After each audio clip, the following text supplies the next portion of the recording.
말 같지 않는 얘기를 하는 거죠 지금. 이게 어떻게 하락한 거예요 이게. 갑작스럽게 4억 원 이상 빠졌다? 말이 안 되죠. 알고 기사 작성하십시오. 알고 아무것도 모르고 작성하지 마시고. 네, 안녕하세요. 반갑습니다. 이경민의 부동산 하이킥의 이경민입니다. 요즘 뉴스 매스컴이나 뉴스 기사들을 보게 되면 서울 아파트 가격 상승률이 8주 연속 둔화세에 머물러 있다. 그래서 지금부터 이제 하락의 전조 증상이 나타나는 거 아니냐라는 기사거리들을 쏟아내고 있습니다. 이렇게 서초구도 두 달 새에 3억 이상 집값이 떨어졌다. 집값 떨어지나라는 이런 뉴스 매스컴의 기사거리들을 보게 되면 여러분들도 착각을 할 수밖에 없을 거라 생각이 듭니다. 그렇다면 제가 뉴스 기사를 좀 읽어드리고 뒤에 가서 판소리를 통해서 조금 더 정확하게 짚어드리도록 하겠습니다. 실제로 집값이 정말로 하락의 전조 증상으로 인해서 집값이 떨어진 건지 확실히 다시 한번 짚어보도록 하겠습니다. 자, 서초구에서 아파트가 두 달 새에 3억 이상 하락하는 등 이달 들어 서울 곳곳에서 아파트 하락 거래가 이뤄진 것으로 나타났다라는 또 다른 뉴스 기사들을 볼 텐데요.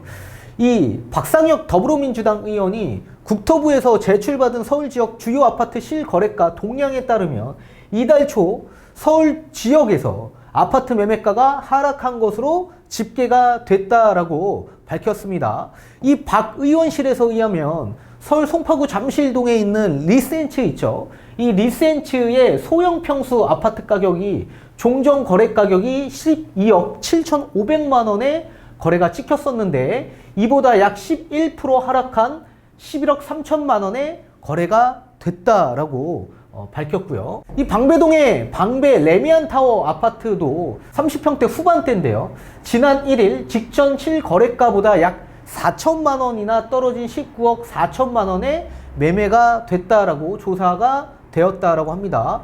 그리고 강동구에 있는 길동 청강 플러스 큐브 3차 아파트도 마찬가지 한 11%가 내린 1억 1,500만 원에 거래가 됐다라고 얘기가 나왔고요. 기존에는 1억 3천만 원이었는데 1억 1,500만 원에 거래가 됐다라고 합니다. 그리고 강북권에서도 매매가 하락 사례가 속속 등장했다라고 합니다. 성북구에 있는 하월곡동 레미안 월곡 아파트 30평대는 지난 12일 종전 거래가가 10억 4,700만 원이었는데 이보다 약 42.69% 정도 하락한 6억 원에 손바뀜이 되었다라고 합니다. 과연 아니 갑자기 이렇게 약 4억 이상 정도 집값이 폭락한 수준으로 나타난 그 이유가 뭘까요? 지금 현재 말씀드린 이 아파트들 전부 다 실거래가를 보면서 제가 다시 한번 짚어드리도록 하겠습니다. 자, 리센츠 앞전에 뉴스 기사에 나왔죠. 소형 평수 13평짜리 실거래가가 하락했다라고 나왔는데요. 자, 2021년 6월 달을 먼저 한번 보도록 하겠습니다. 이 시기에 매매 금액이 실거래가가 전부 다 달라요. 어느 날은 9,900만 원, 어느 날은 10억이 넘었고, 어느 날은 11억에 찍혔습니다. 이게 또 8월 달에도 마찬가지죠. 11억에 찍혔던 실거래가가 9억으로 찍혔고, 동일한 날짜에, 동일한 18일 날 지금 거래 건수가 3건이 찍혔습니다. 자, 26층이 9억 6,500만 원이 찍혔는데 29층이 동일한 날짜에 11억 1,500만 원이 찍혔습니다. 또 동일한 날짜에 30층이 9억 9,500만 원이 찍혔어요. 이게 변동성이 굉장히 심하다라는 얘기입니다. 이 가격에 대해서. 그리고 9월 달도 마찬가지죠. 자, 9월 7일 날 22층이 12억 2,500만 원이 찍혔어요. 근데 8일이 지난 9월 15일 날 10억 천으로 가격이 떨어졌습니다. 그러면 가격이 떨어져야 정상적인 거 아닙니까? 근데 25일 날 18층이 오히려 더 가격이 싸야 되는데 12억 7,500만 원까지 가격이 또 찍혔습니다. 이게 지금 가격이 하락했다라고 주장할 수 있는 겁니까, 이게? 그냥 너무나도 단면적인 모습을 보고 판단한 거 아니에요? 마지막 실거래가가 12억 7,500에 찍혔으니까 11억 3천만 원에 찍히면 가격이 떨어지는 겁니까? 앞전에 우리 다 보지 않았습니까, 이거? 6월달 한번 보십시오. 가격이 전부 다 달라요. 이렇게 가격이 다른 이유가 뭡니까? 매매 금액이 이중 가격이 생겼다는 얘기예요. 이중 가격. 임대차 입법 계약갱신 청구권으로 인해서 집주인들이 전세 금액을 못 올리는 이런 계약갱신이 청구된 아파트 가격 정상적인 가격으로 팔 수 있겠습니까? 제가 앞에 영상 찍었습니다. 집값 1억 원 이상 싸게 사는 방법에 대한 영상을 찍은 게 있습니다. 거기에 답이 전부 다 나와 있습니다. 거기에 전부 다. 그걸 반드시 보십시오. 반드시. 그리고 두 번째, 방배동 레미안 타워 아파트를 보도록 하겠습니다. 이거 뭐 39평짜리 아파트인데요. 자, 여기에서도 마찬가지. 2021년 8월 마지막 찍힌 게 19억 8천에 찍혔습니다. 근데 4천만 원 하락했다라고 나왔습니다. 뉴스 기사에. 그래서 19억 4천만 원으로 거래가 됐다. 이렇게 4천만 원 가격이 떨어졌으니까 이제 가격 하락에 대한 전조 증상이 나타난 거냐? 여러분들은 그게 맞다라고 생각하십니까? 자, 2021년 8월에 거래된 층수가 몇 층이죠? 21층이에요. 21층. 근데 2021년 10월에 찍힌 거 6층입니다. 6층. 당연히 층수에 따라서 가격이 산정되는 건데 21층보다 6층이 더 높게 받을 수가 있겠습니까? 말이 안 되죠. 이런 거 보고 집값 하락했다라고 하는, 그걸 또 믿는 그런 분들은 뭘 믿고 지금 부동산 시장의 흐름을 이해하시는 겁니까? 그리고 세 번째, 레미안 월곡 아파트입니다. 이거 거의 뭐 한 4억 원 이상 폭락한 수준으로 뉴스 기사에 보도가 되었습니다.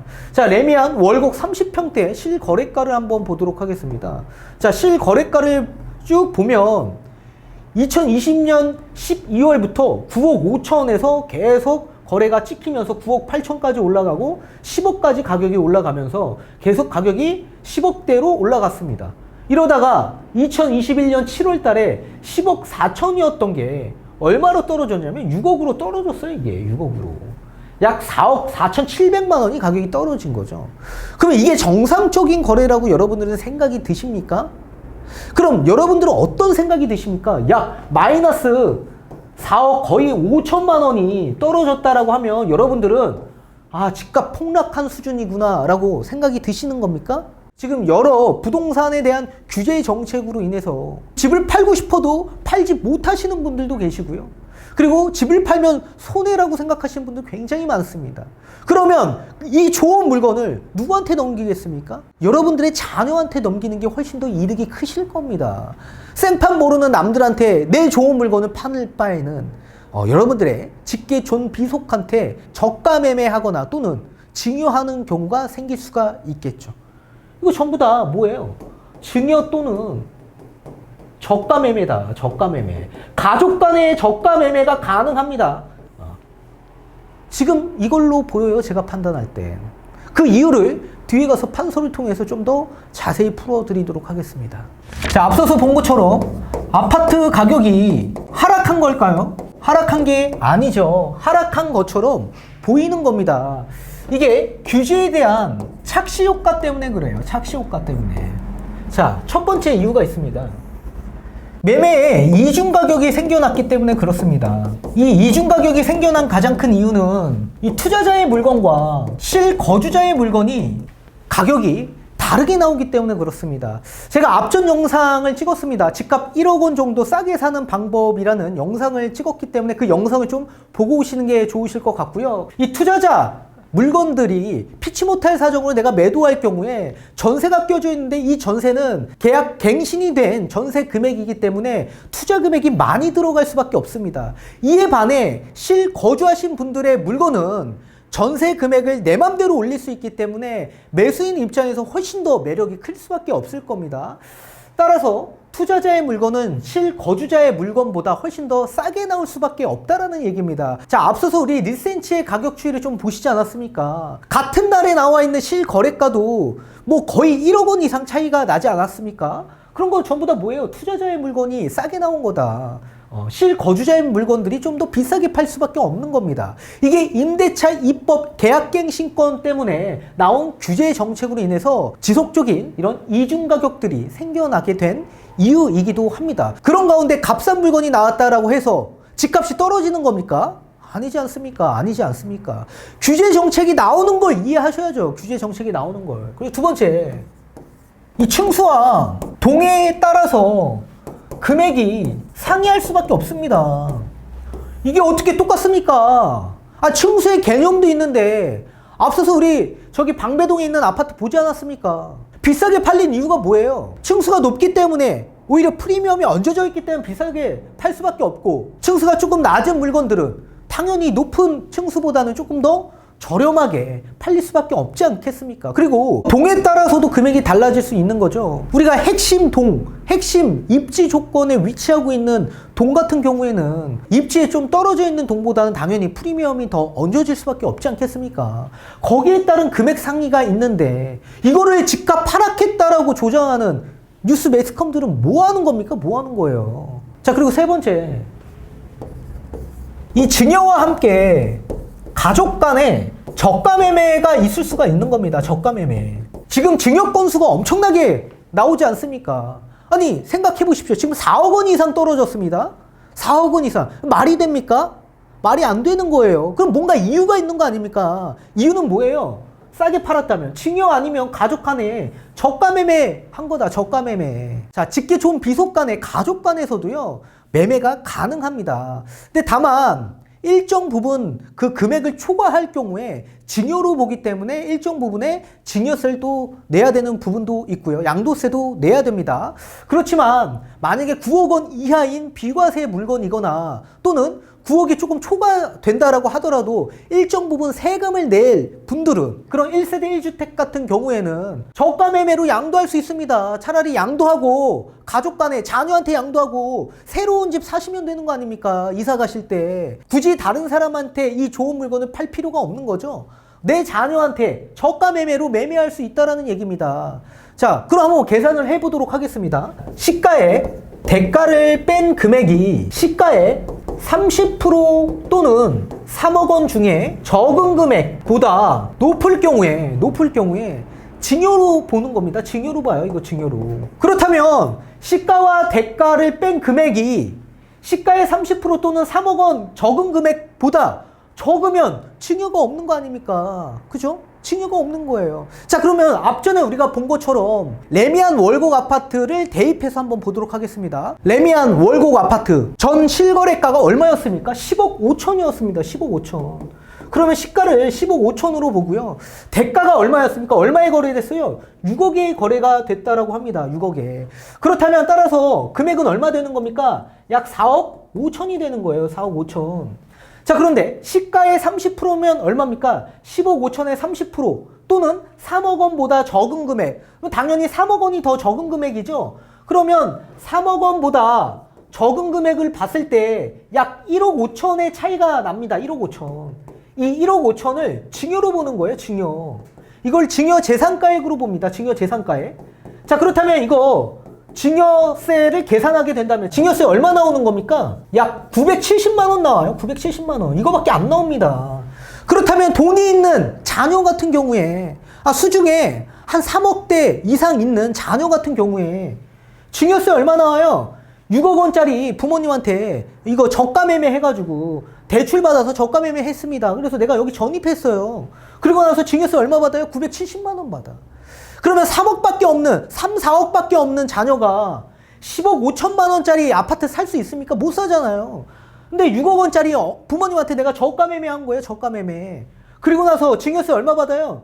970만 원 받는다고. 970만 원. 자, 이런 상황에서 부모님 같은 경우에는 대가로 계산하는 게 아니라 시가로 양도세를 계산하시는 겁니다.